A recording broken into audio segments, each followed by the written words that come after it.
Hi there, my name is Suzanne Foster, and I am going to be talking about bipolar 1 disorder.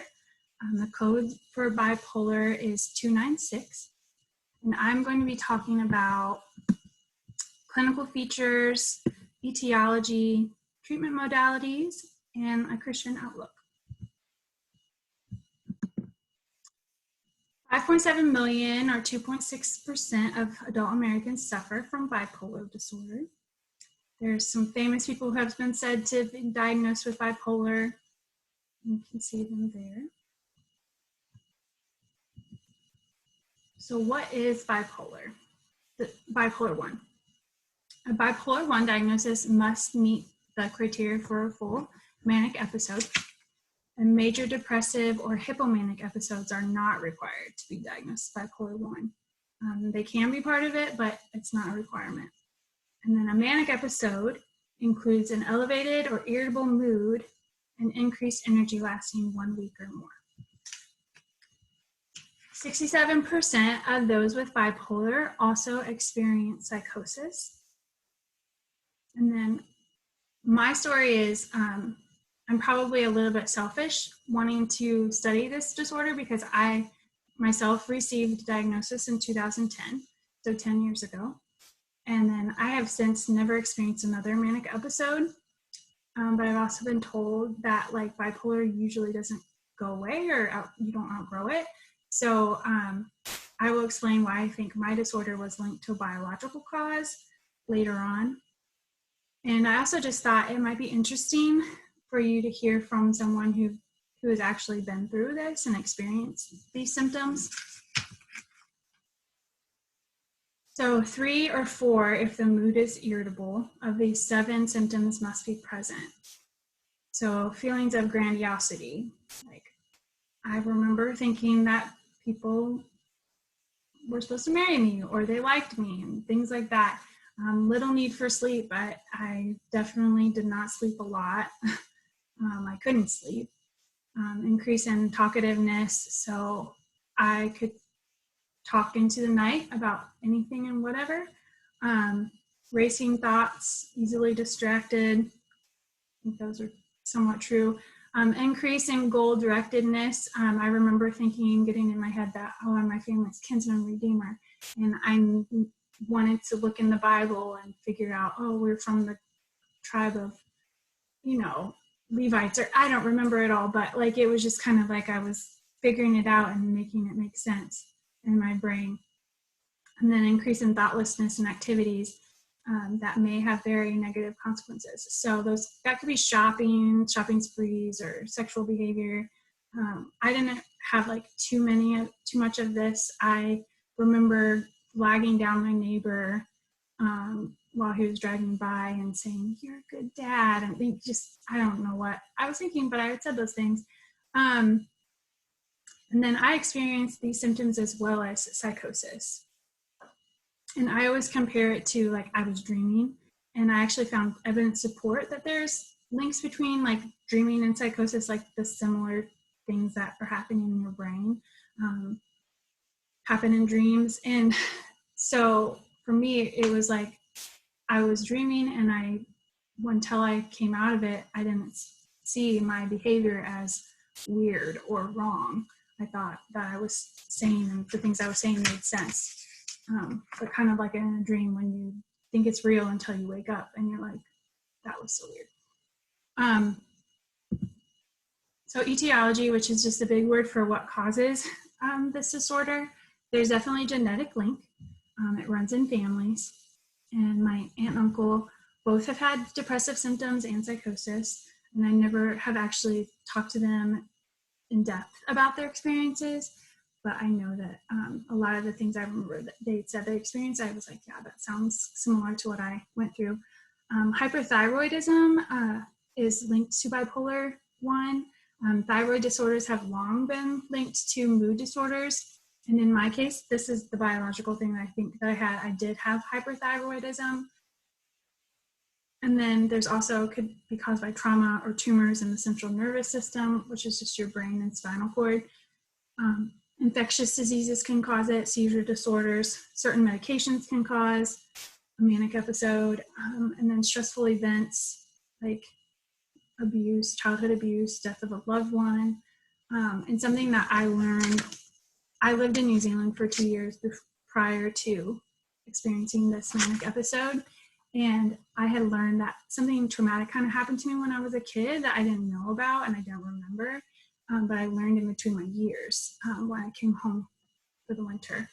And I went back kind of just like not really processing it and thinking like through like what happened. But it was interesting that the things that were coming out of my mouth and what I was saying were things that were related to that thing that what happened to me when I was a kid, when the manic episode started.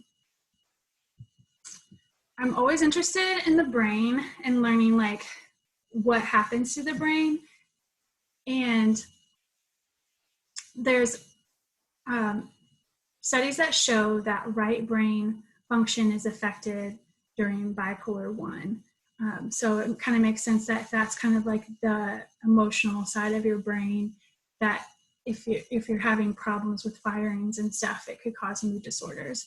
And then the left side was shown too, called schizophrenia, which if disorganized speech is part of a symptom of schizophrenia, then it would also make sense that that part of the language logic side is being affected. And then also found that like the study that I looked at, both sides of the brain was actually kind of messed up with bipolar. So kind of maybe that's when it's psychosis is included. So there is hope for bipolar patients. Obviously, but there's always alternative treatments than like the typical medications. But like melatonin can be used for sleep disturbances. Fish oil, fatty acids, the DHA is critical for brain function. Vitamin D is good for mood. And I know when I lived in New Zealand, their seasons are opposite. So like I went in 2007 and like I went to winter, came home for 2 months during winter, went back in January, which was summer there, but like went into another winter. And then when I came home finally in 2009 in November, I was going back into another winter.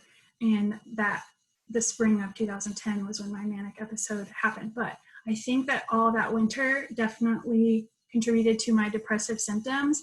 I never really had major depression, I don't think, but I definitely was struggling in New Zealand and really homesick. And then another lifestyle changes. So like eating can help. So hyperthyroidism is an autoimmune disorder. Like it can be commonly caused by Graves' disease, which is an autoimmune disorder. And like, I know I have autoantibodies in my blood, even though I don't have a full-blown autoimmune disorder. But my doctor was telling me that gut health is crucial for your healthy immune system. And so, because 75% of your immune system is in your gut. So maintaining healthy like probiotics and cut out foods that cause inflammation can help. And then exercise is very important for brain health. It helps produce those healthy chemicals and kind of just activates your body and your brain to work like it's supposed to. Prescription medications, there have been studies that show that successful treatment of hyperthyroidism or patients with hyperthyroidism and bipolar, that when they were able to treat the hyperthyroidism, the mood disturbances also stabilized. But then there are other studies that showed symptoms of bipolar continued even when the thyroid was regulated. So I think that's kind of like sometimes the mood disturbance just gets initiated by the hyperthyroidism, and then the disturbance continues even after. So you need other medications to help you. And this was the case in my situation. Like, I'm pretty sure they had stabilized my thyroid with medication, but then I was still experiencing mania. I remember being on lithium, which is the gold standard for treating bipolar, but it wasn't helping me. And then my doctor took me to court because I was refusing ECT. I know my mom didn't want me to get it either. which now I see that ECT is treated more for depression than like mania. But so my parents were advised to ask for a second opinion. And then this second opinion doctor prescribed Invega, which treats schizophrenia. And then that's what brought my mood and psychosis back to normal. So you can see that what works for one person, like lithium, usually works for people. It didn't work for me. So the doctors have to work to try to figure out what's going to help the patient get through it. And then another thing about the second opinion, like